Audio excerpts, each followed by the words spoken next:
Hi, I'm Ophelia and I'm from the UK. I went to a boarding school for girls. It was the most depressing place in the universe. Strict teachers, uniforms, and 1,000 dumb rules. Number 1 rule was no boys on school grounds. That's our principal, Mrs. Roberts, by the way. Even though she looked like a cinnamon roll, she had the soul of an evil dragon. She could be a real pain sometimes. For example, one day a girl almost got expelled for coming to class with nail polish on. A manicure was considered a terrible crime in our school. That's nuts, right? It wasn't all bad though. My 2 best friends, Rose and Sophie, went to the same boarding school as me. Our friendship began with a funny incident. As a kid, I was very shy. When my parents transferred me to the boarding school, I was afraid of talking to the other students. I only shared my secrets with my diary. But wanna know a secret? I never stopped doing that, even as I grew up. There was nothing I didn't tell my diary.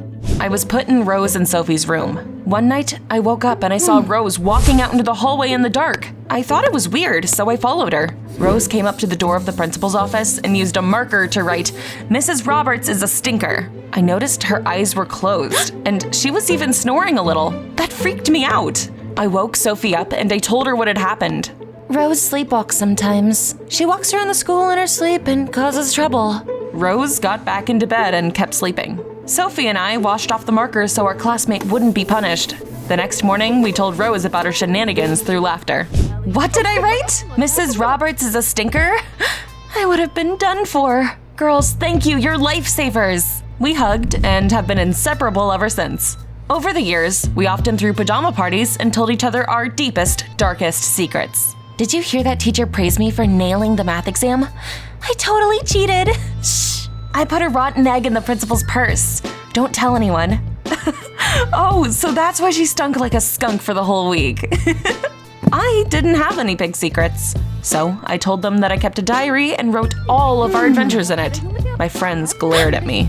Ophelia, do you have any idea what would happen if that diary fell into the wrong hands? Relax, no one will ever find it. Your secrets are protected better than money in a Swiss bank. The next morning, we found out that a new girl called Joan had been transferred to our class. She was quiet and reserved and didn't talk to anyone. She was constantly biting her nails. Our classmates immediately started picking on her. Ew, why is there no face control in our school? They just let anyone in these days. The worst thing was that my friends started to spread dumb rumors about Joan too. I heard from her roommate that weirdo sleeps under the bed. Rumor has it she eats bugs for breakfast. I knew how hard being the new girl was. Joan did seem a little weird, but she didn't deserve to be treated that way. Girls, quit it. She's got it hard as it is. I want to befriend Joan. Ophelia, you're too kind. One day it's gonna get you in trouble. I didn't listen to Sophie, and I sat next to the new girl at lunch. She looked at me incredulously. You're one of the most popular girls here. Why would you want to be friends with someone like me? I convinced her that there was no catch. We had lunch together and we got to know each other better. Joan turned out to be an interesting and sweet girl. I gave her a couple of tips on how to get used to our school. Thank you, Ophelia. No one has been kind to me in a long time. That evening, my friends and I were doing our homework when someone knocked on the door. I looked out into the hallway, but there was no one there. However, I saw a gift box with a note on the floor. For Ophelia, the most beautiful girl in school. Huh, who left this? There were sweets in the box. Rose and Sophie read the note and started giggling. Oh look, Ophelia has a secret admirer. Joan must have sent it. Did she fall in love with you? I told my friends that they were just jealous and we had a pillow fight. I was sure that Joan was just thanking me for my help, but then she started acting weird. The new girl followed me around like a shadow. She left me gifts and notes and sent me text messages with compliments. At first, I just thought it was sweet of her, but it became very annoying very quickly. One day, I found flowers on my bed. Enough was enough. I was fed up with Joan's antics and I decided to have a serious talk with her. I came to her room, but there was no one there.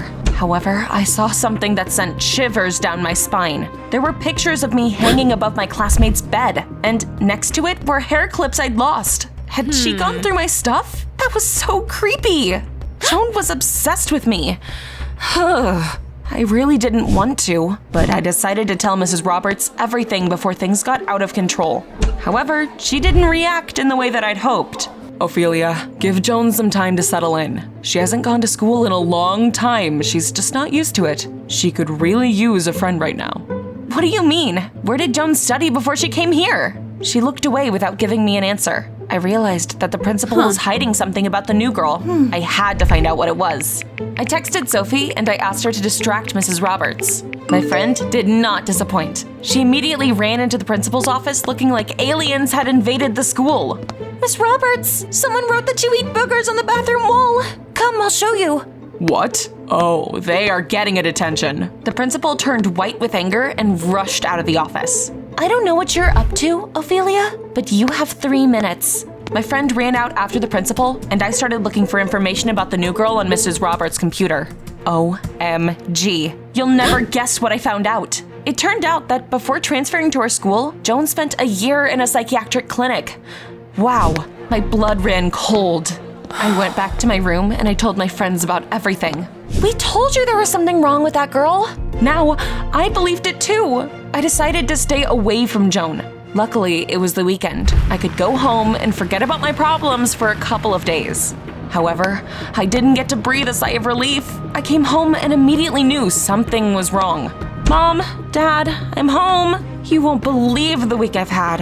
Then I saw that there was a woman in the kitchen with my parents. Sweetie, this is my childhood friend Olivia. She has a daughter your age. She recently transferred to your school, so you might have already met. Mom said that Olivia's daughter was in my room and asked me to hang out with her while the adults were busy. My stomach was in knots because I immediately realized who she was talking about. I ran into my room and I gasped. My worst fears came true. That psycho Joan was trying on my dresses in front of the mirror. Ophelia, hi! Our moms are friends. Can you imagine? We can spend even more time together now. Cool, right? Cool? It was a freaking disaster! I lost my temper and I yelled at Joan. You weirdo! Don't you dare touch my clothes or come near me again! She immediately burst into tears and ran away. My mom came running to the noise. Ophelia, how could you be so rude? I told her Joan kept following me around at school, going through my things and acting like an obsessed fan. I also found out she spent a year in a psychiatric clinic. She freaks me out. I thought that Mom would take my side, but she sat down on my bed and sighed sadly. Sit down, sweetie. I need to tell you something. Please, go easy on Joan. She recently lost her father. She took the loss really hard and even had to spend some time in that clinic. My heart sank. Now I knew why Joan had been acting so weird.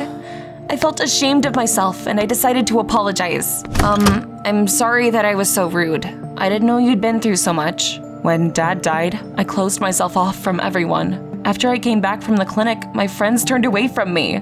I was really lonely. You were kind to me, and I latched onto you. I'm sorry, I won't bother you anymore. To be honest, I didn't really like Joan, but I felt sorry for her and I said we could still be friends. I didn't want her to feel lonely again. Thank you, Ophelia, you're the best. We agreed that she would stop treating me like an idol and try to get along with the rest of our classmates. However, she didn't keep her promise. At school, she kept following me like a faithful dog. She copied everything I did and got jealous when I spent time with my other friends. Whenever Joan saw me talking to Sophie and Rose, she got mad and chased the girls away from me. It really annoyed me, but I felt sorry for Joan and I put up with it. One day, my friends organized an intervention. Ophelia, why do you still hang out with her? To be honest, I'm tired of Joan, but I also feel sorry for her. You can't always be kind. That psycho will hurt you, mark my words. I knew she was right, but I couldn't help myself. Soon, someone told our math teacher that Sophie had cheated and she got a detention. That same day, the principal found out about Rose's prank with the rotten egg. And then, some snake told everyone in the school's group chat Rose was a sleepwalker. It was so mean. The worst thing was, my friends thought I had ratted them out. No one knew those things but you. You know I would never do that to you. I suggested we throw a pajama party, hoping we would clear everything up. Okay, but you can't bring Joan with you. Don't worry about that. I'll bring the snacks. My friends exchanged sly glances and said they would invite their boyfriends to the party. I hesitated. I'm not so sure that's a good idea. If the principal finds out you brought boys to school, she's gonna go ballistic. In the end, they talked me into it. Okay, I hope no one finds out about this. I was alone in our room when Joan walked in and asked me if I wanted to watch a movie together. I told her that I already had plans for the evening, turned away, and pretended to be looking for something in my purse. I didn't want to look into her wounded eyes. However, I could still feel her glaring daggers at me. Soon, my friends let their boyfriends into our room, and we started to have fun. We played board games, told each other horror stories, and quietly listened to music. We were having a great time without bothering anyone. Then, Joan called me and begged me to come to her room. Couldn't she leave me alone for even a day? Guys, have fun. I'll be right back. I came to Joan's room and I asked her what had happened. She looked at me innocently and handed me 2 tubes of cream. Ophelia, I have a serious problem. I can't choose which cream is better. I was running out of patience. Was she kidding me? What was next? Would Joan ask me to go to the bathroom with her as well? I wanted to snap at her, but I was afraid of hurting her feelings again. So I pointed at one of the creams and I went back to our room. However, I was in for an unpleasant surprise. It turned out that someone had told the principal about the boys at school. I could hear her shouting long before it even reached our room. Sophie, Rose, you're a disgrace to the school. I'm going to get you expelled. Oh no, damn it. That was bad. Anything but that. Mrs. Roberts led the boys away, and my friends glared at me. Ophelia, did you set us up? No one else knew they were coming. Did you leave to call the principal here? Does our friendship really mean so little to you? Stay away from us. I tried to tell them I hadn't done it and was just as confused as them. At that moment, my eyes fell upon my secret box. For some reason, it was open. I saw that my private diary had been moved. That's when I realized what had happened. Joan must have opened it while I was rummaging in my purse and found out about the party. That nutcase must have been reading my diary for a long time. That's how she knew our secrets. That was it. I'd had it with her. How could you do that? Rose and Sophie could be expelled. Why would you do that? It serves you right. I heard you say you were only friends with me out of pity. Now, you'll know what it's like to be lonely, and I'll be your only friend. I couldn't believe my kindness had blown up in my face. I had pitied Joan for so long, but she'd crossed a line. I told her everything I thought of her. I didn't want to upset you, so I tried to be a good friend to you. But you're acting like a crazy person. That's why people don't like you. We wouldn't be friends even if we were the last people on Earth. She burst into tears, chased me out of her room, and locked the door. The next morning, I was overcome with guilt. Had I been too harsh with her? Then, my friends came up to me and said Joan had told them I hadn't betrayed them. She even took the blame for the party. Rose and Sophie weren't gonna get expelled. I wanted to talk to Joan, but it turned out she'd asked her mom to take her home. She didn't answer her phone either. Time passed. Things went back to normal. I had 2 best friends again, but deep down, I was worried that I had been too rude to Joan. One day, I came home for the weekend and saw a group of kids on my street. At first, I didn't even recognize Joan. She was surrounded by friends, laughing and beaming with happiness. Our eyes met and she came up to me. Ophelia, hi. I've been meaning to thank you for opening my eyes for a long time. Of course, at first I was angry, but then I realized you were right. So I worked on myself, and now I have great friends. Wow, I'm so happy for you.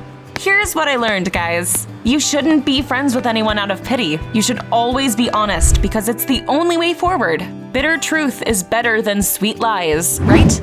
Tell me, did you and your friends have any cool adventures at school?